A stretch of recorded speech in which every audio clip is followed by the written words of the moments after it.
안녕하세요. 오늘 저희가 같이 좀 살펴볼 자료가 한국경제기사인데요. 와, 이거 좀 흥미롭더라고요. 국민연금이요. 연금 받는 분들 있잖아요. 그분들을 위한 노인복지주택, 이걸 직접 운영하는 방안을 생각하고 있다는 소식이에요. 네, 맞아요. 연금 일부를 조정해서 실버타운 같은 곳에 들어갈 수 있게 한다. 이런 구상인데, 이거 정말 새로운 접근 아닌가요? 같이 좀 더 깊이 파볼까요? 네, 맞아요. 저도 보고 이거 정말 흥미로운 변화다 싶었어요. 국민연금이 단순히 이제 돈을 드리는 걸 넘어서서 직접 주거 복지 서비스까지 제공하겠다. 이런 첫 시도거든요. 첫 시도요. 네. 전 세계 연기금 중에서도 이렇게 직접 운영하려는 경우는 거의 찾아보기 힘들어요. 이 계획이 왜 나왔고 또 실제로 이게 가능할지 또 어떤 점들을 우리가 좀 따져봐야 하는지 오늘 같이 이야기 나눠보면 좋겠습니다. 네, 좋습니다. 그럼 이게 왜 하필 지금 국민연금이 이런 생각을 하게 됐을까요?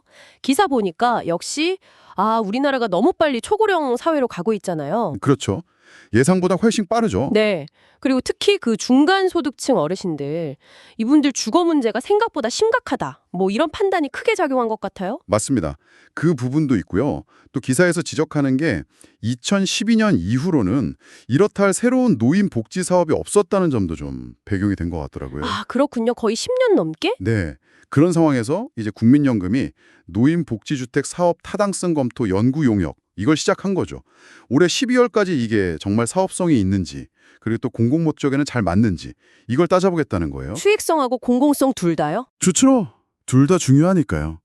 특히 그 부분, 연금 받는 돈 일부를 좀 덜 받는 대신에 입주할 수 있게 하는 방안, 이게 괜찮은지 타당성까지 본다고 하니까 정말 중요한 부분이죠. 와, 그러니까 연금이랑 주거를 그냥 다이렉트로 연결하려는 거네요? 바로 그거죠. 수요 조사는 물론이고 해외 사례나 사회 경제적 효과까지 다 분석한다니 꽤 꼼꼼하게 준비하는 느낌인데요? 네, 그렇죠.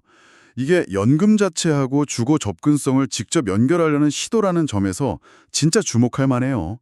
수급자분들 수요가 과연 얼마나 들지, 해외는 어떤지, 또 이게 우리 사회나 경제에는 어떤 영향을 줄지 이런 걸 다각도로 살펴보는 거죠. 근데 잠깐만요. 해외 연기금들도 비슷한 거 하지 않나요?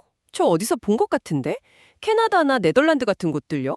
네네. 그런 사례들이 있긴 있어요. 맞아요. 캐나다 온타리오 교직원 남금, OTP라고 하죠. 거기도 그렇고 네덜란드 의료인 연금, PFJW 이런 곳들이 노인 주거시설 운영사에 투자를 하거나 아니면 합작회사를 통해서 임대주택을 공급하기도 해요.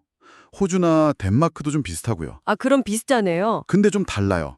대부분은 그 수익을 내는 게 주 목적이에요. 투자 개념이 강하고 그리고 연금 수급자가 아니어도 들어갈 수 있는 일반 대중에게 열려 있는 곳들이 많고요. 그게 다르군요. 그러니까 다른 나라들은 주로 투자 개념으로 접근하는데 우리는 오직 국민연금 받는 분들만을 대상으로 그것도 복지 차원에서 직접 운영하겠다. 네, 바로 그겁니다. 그게 정말 핵심적인 차이예요.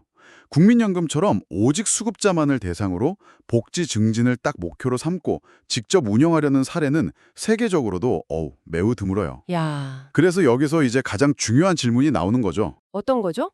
바로 기금을 운영해서 수익을 내야 하는 책임, 이게 재정적 타깃이죠. 이거하고 공공복지를 제공해야 하는 역할, 이 사회적 역할 사이에서 어떻게 균형을 잡을 거냐, 이 문제예요. 수익성과 공공성, 그 해목은 딜레마네요. 그렇죠. 기사에서도 딱 짚어서 기금이 들어가는 만큼 수익성과 공공성의 균형에 대한 명확한 기준이 먼저 필요하다. 이렇게 지적하고 있고요. 네, 그 기준 마련이 정말 중요하겠네요. 자, 그럼 정리를 좀 해보면요. 국민연금이 고령화 심화되고 또 주거복지에 좀 공백이 생기니까 이걸 해결하기 위해서 연금 수급자 전용 주거시설을 직접 운영하는 방안을 아주 신중하게 검토하기 시작했다. 이거군요. 네, 맞습니다. 그럼 이게 우리 듣고 계신 청취자분들께는 어떤 의미가 있을까요? 핵심은 결국 말씀드린 대로 수익성하고 공공성 사이에서 어떻게 균형점을 찾느냐예요. 근데 이게 단순히 돈을 어디에 투자할까? 이런 문제를 넘어서는 거죠. 앞으로 국가 연금 시스템이 과연 어떤 역할까지 해야 하는가? 여기에 대한 굉장히 큰 논의로 이어질 수 있다고 봐요. 연금의 역할 자체가 확장될 수도 있다. 네, 그렇죠. 국민연금의 역할이 그냥 매달 돈을 주는 것에 그치지 않고 좀 더 나아가서 안정적인 생활 기반, 그러니까 주거까지 제공하는 쪽으로 확장될 가능성을 보여주는 거죠. 그렇군요. 와. 자, 그럼 마지막으로 이런 질문을 한번 던져보고 싶어요.